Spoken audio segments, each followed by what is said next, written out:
Les investisseurs, bonjour. On se retrouve aujourd'hui donc dans une nouvelle vidéo. Nous sommes le mercredi 4 août et aujourd'hui c'est les différents plugins à installer sur son site internet. Alors, je vous ai fait une petite liste des plugins les plus importants que vous devez installer dès le départ sur votre site internet. Je vous ai fait aussi une liste de ce que moi j'utilise tout simplement. En même temps, c'est un peu le but. Et on démarre tout de suite. Un qui est extrêmement important, c'est Yoast SEO, SEO en français. C'est ce qui va vous servir pour le référencement. On y reviendra plus tard, ça fait partie d'une des étapes de ce challenge d'un mois. On fera une vidéo complète uniquement sur le référencement, comment ça fonctionne, comment utiliser ce plugin-là. En attendant, vous devez l'installer. Le référencement, c'est pour vous aider à être mis en avant plus facilement sur Google, en quelque sorte. Ensuite, on y reviendra aussi, Elementor. Vous devez absolument télécharger ce plugin. Alors, beaucoup de gens vous diront que c'est complexe de s'en servir. C'est très simple. Beaucoup de gens vous diront que vous serez bloqué avec.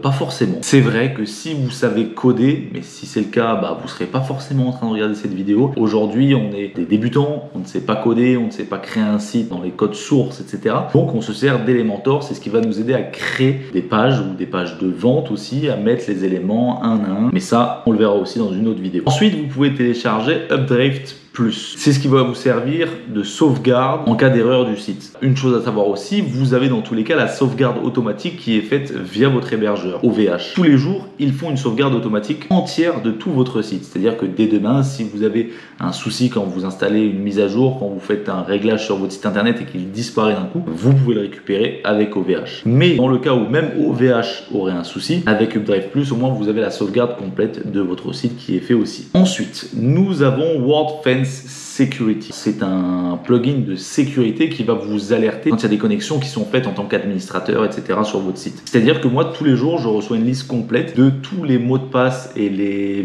mots d'administrateur qui ont été essayés de rentrer sur mon site internet, dans quel pays, les adresses IP utilisées, tout ça c'est dessus. Et c'est vraiment très intéressant et très pratique aussi. Ensuite, vous avez le plugin Social Warfare. C'est un plugin qui va en fait mettre les boutons, vous savez, pour faire du partage sur les réseaux sociaux. Si vous mettez un article ou un produit intéressant, vous allez pouvoir mettre les petits onglets de partage Facebook, Twitter, etc. dessus. Et comme ça, les clients auront juste à cliquer dessus pour le partager sur leurs différents réseaux sociaux. WooCommerce, alors je ne me sers pas, moi je ne vends pas de produits directement sur mon site internet, mais via des plateformes externes. On en reviendra aussi sur d'autres vidéos. Mais si vous voulez vendre sur votre site directement, vous pouvez télécharger le plugin WooCommerce qui est très connu comme Shopify et qui va vous permettre de mettre des articles et des produits sur votre site internet avec des moyens de paiement comme les cartes bleues, PayPal ou autres. Ensuite, nous avons W3 Total Cache. Alors, c'est tout simplement un plugin assez important qui va vous aider à augmenter la vitesse de votre site internet quand les gens vont cliquer dessus,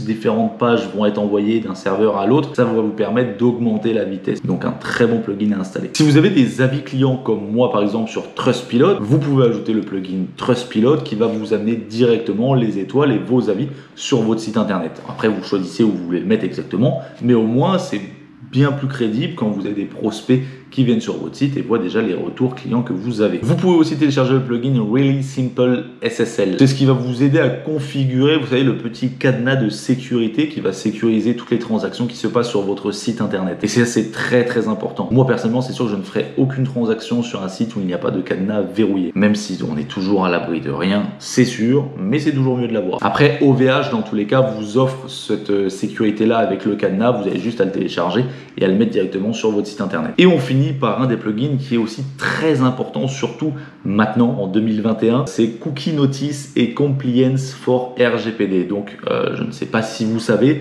la loi aujourd'hui vous impose en tant que commerçant à faire signer ou faire valider tout simplement un RGPD, Règlement Général sur la protection des données. Moi avant, quand j'étais commerçant, on était obligé de faire signer sur place comme quoi les gens acceptaient soit d'être contactés, soit qu'on conservait leur information ou non. Aujourd'hui, vous l'avez sans doute remarqué, sur tous les sites où vous allez, on vous demande d'accepter ou de refuser les cookies, que ce soit des cookies juste à l'utilisation obligatoire ou que ce soit des cookies pour conserver vos données. Vous le voyez sur tous les sites et c'est obligatoire en France. Et donc ce plugin là va vous aider sur la mise en page. Vous aurez juste à remplir la phrase que vous voulez mettre. Bonjour, nous utilisons des cookies, veuillez accepter ou non, mettre les boutons, choisir la couleur etc. Et comme ça, votre site est dans la légalité. Voilà, on a fait le tour pour les plugins à installer sur votre site internet sur WordPress. Et je suis justement en train de faire le montage à l'instant même, on le voit juste ici. Et je me suis rendu compte que j'ai même pas pris le temps de vous montrer sur le site comment est-ce qu'on ajoutait les plugins. Donc je vais vous montrer ça tout de suite. C'est très simple. Une fois que vous êtes donc sur votre site ici avec tous les paramètres, il y a apparence qui est juste ici. Vous allez dans extension installée. Donc c'est celle que vous avez déjà juste ici. Et sinon, si vous voulez en ajouter plus, vous faites ajouter. Et juste au-dessus, ici, vous aurez le bouton. Et après, vous avez juste à taper dans la recherche. J'ai encore oublié une dernière chose. Normalement, c'est le genre de truc qu'on fait en début de vidéo. Mais on va le faire maintenant. C'est pas grave. Vidéo. Plugin. Et je vous dis encore une fois à demain dans une nouvelle vidéo, toujours dans la création d'un business en ligne en 30 jours. Salut!